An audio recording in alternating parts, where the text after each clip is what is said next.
ಖುಷಿ ಆಗುತ್ತೆ. ನಾವು ಆಕ್ಚುಲಿ ಬಿಫೋರ್ ಒಂದ್ಸತಿ ಬಂದಿದೆ, ಅದಾದ್ಮೇಲೆ ಈ ಸಲ ಬರ್ತಾ ಇದ್ರು.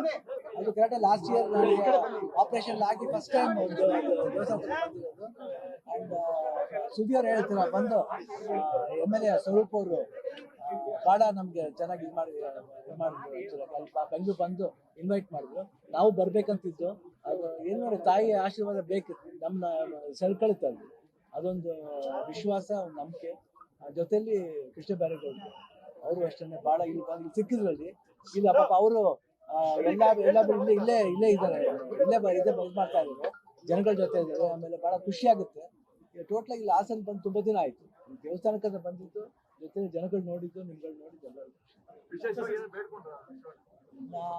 ಎಲ್ಲ ಚೆನ್ನಾಗಿರ್ಬೇಕಂತ ಹೇಳ್ತೀನಿ. ನಾನು ಯಾವ ಸ್ವಾರ್ಥಿ ಅಲ್ಲ, ಎಲ್ಲ ಚೆನ್ನಾಗಾಗಲಿ. 45 ರಿಲೀಸ್ ಆಗ್ತದೆ ಡಿಸೆಂಬರ್ 25th. ಡ್ಯಾಡ್ ಅಂತ ಒಂದು ಸಿನಿಮಾ ಶೂಟ್ ನಡೀತಾ ಇದೆ, ಬೇಲ್ ಅಂತ ಒಂದು ನಡೀತಾ ಇದೆ, ಒಂದು ತೆಲುಗುದು ಪೆದ್ದಿ, ತಮಿಳ್ ಜೈಲರ್ 2 ಸ್ಟಾರ್ಟ್ ಆಗಿದೆ. ಇನ್ನು 2-3 ಪ್ರಾಜೆಕ್ಟ್ ಸ್ಟಾರ್ಟ್ ಆಗಬೇಕು. ದೀಪಾವಳಿ ನೋಡಿ ಒಂದು ಅನೌನ್ಸ್ಮೆಂಟ್ ಬರುತ್ತೆ, ಅದು ಸರ್ಪ್ರೈಸ್ ಅನೌನ್ಸ್ಮೆಂಟ್. ಅದು ಭಾಳ ಖುಷಿ ಆಗುತ್ತೆ ಎಲ್ರಿಗೂ.